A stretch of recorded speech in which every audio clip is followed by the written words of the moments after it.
Nossa mulher positiva dessa semana é empresária, jornalista, empreendedora, ativista e tem passagens por 8 emissoras diferentes. Milena Machado, muito obrigada pela sua presença. Obrigada, Fabi, pelo convite. Sofia, para mim é um prazer estar aqui com vocês, falando para outras mulheres e homens também. Por que não, né? A gente também inspira os homens. Com certeza.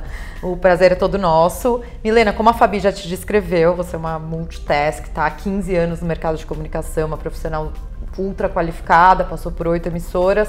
Queria que você contasse a sua trajetória. Você já cobriu desde acidente aéreo, a cultura e variedades, e agora a alta velocidade. Me conta um pouco da sua trajetória toda.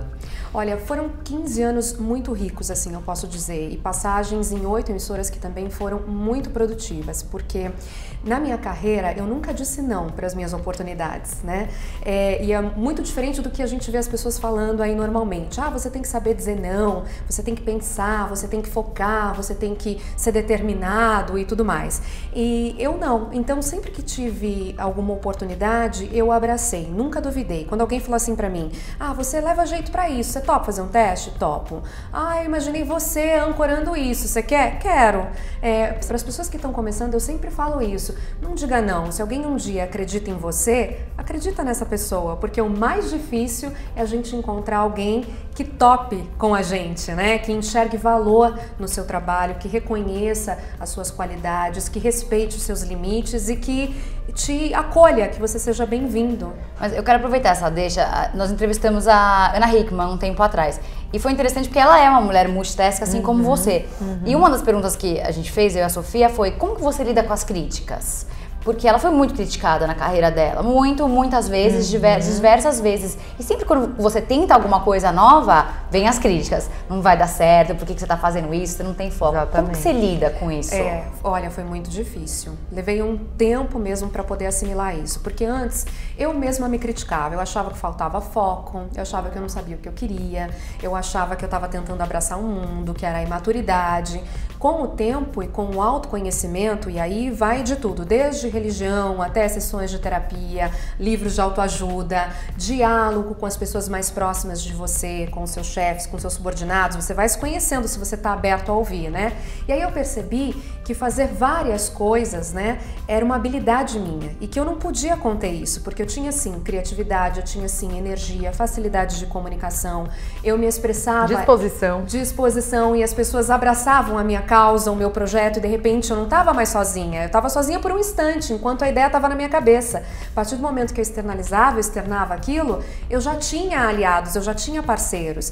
Então, isso é uma coisa que eu descobri recentemente, assim, que eu realmente assimilei e me aceitei. Eu falei, não, eu sou essa pessoa. Eu sou jornalista, eu tenho uma carreira na TV, mas eu também dou media training, e os meus alunos, né, empresários que passam pelo meu media training, eles gostam muito, eles se sentem muito à vontade, ficam realmente desinibidos e com foco nas entrevistas. Então é uma coisa que eu faço com sucesso, com retorno. Eu também tenho esse lado de preocupação com a sociedade, de entender o meu lugar na sociedade. Então, como jornalista, eu sei que eu tenho que reportar fatos, mas ao mesmo tempo eles precisam ter relevância para o público, porque o meio de comunicação ele é para todos, mas só que também precisa ter amor, né? Precisa ter uma esperança, um toque de esperança, não a notícia nua e crua, ela precisa ter uma direção positiva, vamos dizer assim, né? Então eu tenho essa preocupação e o meu lugar na sociedade com a empatia à causa surda. Então eu descobri, tem gente que se dá bem apoiando outras causas, a causa feminina, a causa dos negros, a causa dos gays, a causa dos queimados, a causa das pessoas doentes com câncer, por exemplo, e eu me dou muito bem apoiando esta causa surda.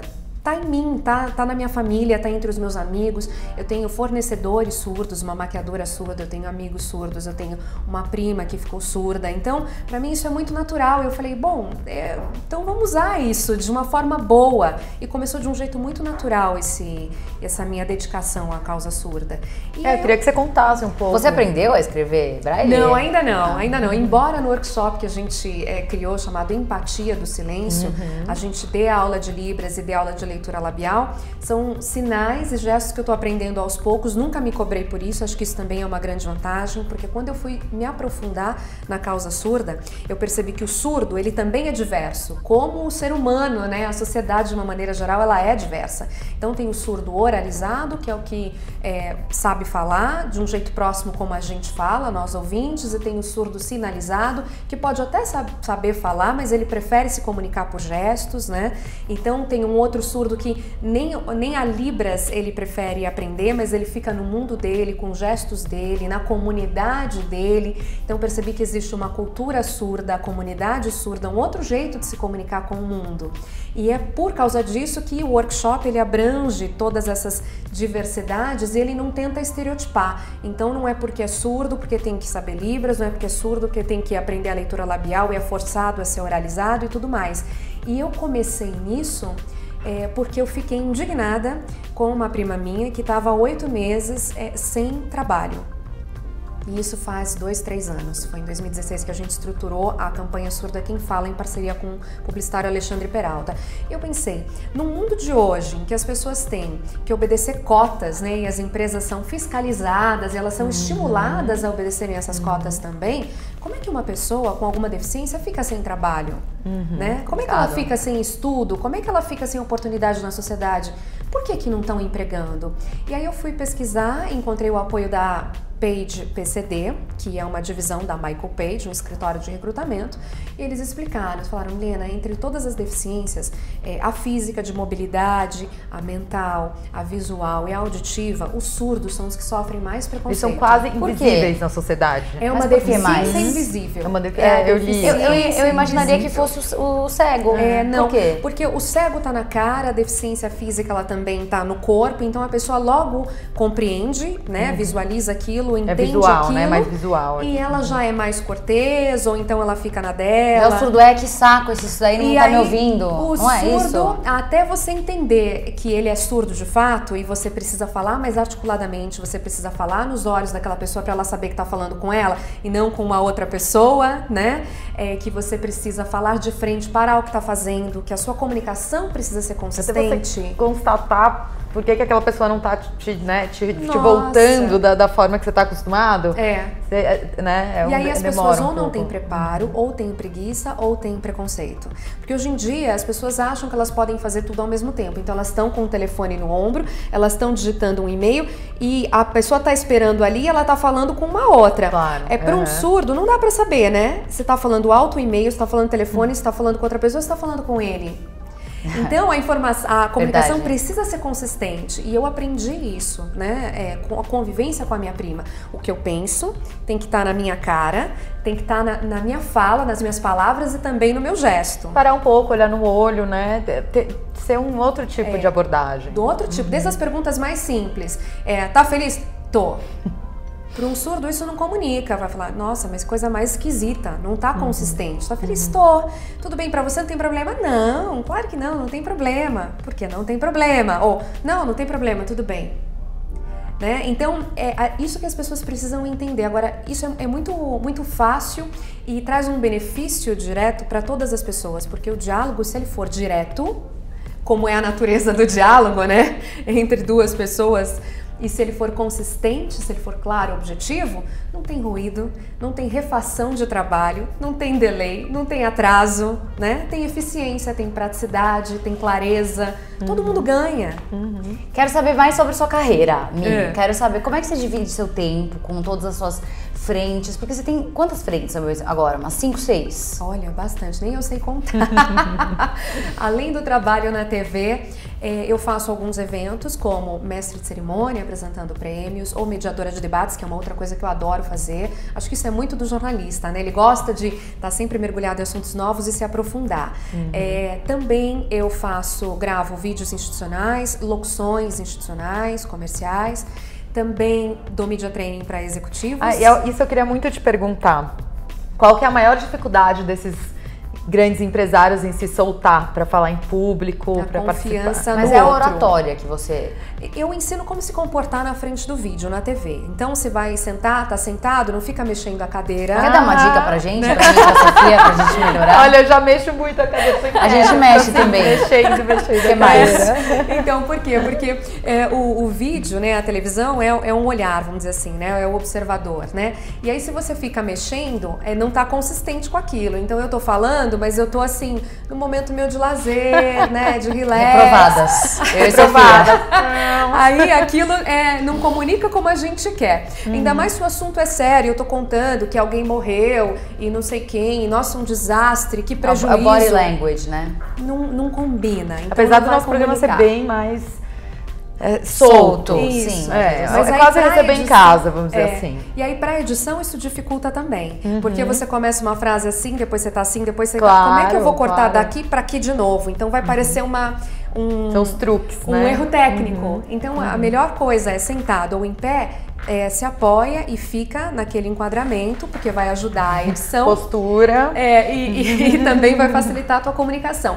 Que eu li que desde que você começou a apresentar o programa Auto Esporte em 2011, aumentou, acho que de 33% para 47% a audiência feminina. Isso é muito legal, né? Porque realmente é um ambiente ali ainda meio um assunto masculino, né? Você sabe que isso é uma outra coisa que eu adoro falar também, assim, porque a gente tem a impressão de que carro é um assunto masculino, mas a mulher tem muita presença e muita importância. É ela a tomadora de decisão no final das contas, né? Desenvolvimento do automóvel também. Falando de mercado hoje, a mulher já há algum tempo, ela é 99% da decisão de compra. Por quê? Porque faz algum tempo que ela também participa das contas da casa. Então antes o homem, ele era realmente o chefe da família, então o carro que ele queria, que ele tinha vontade de ter, o que ele achava que era melhor para todo mundo, era o carro que era comprado.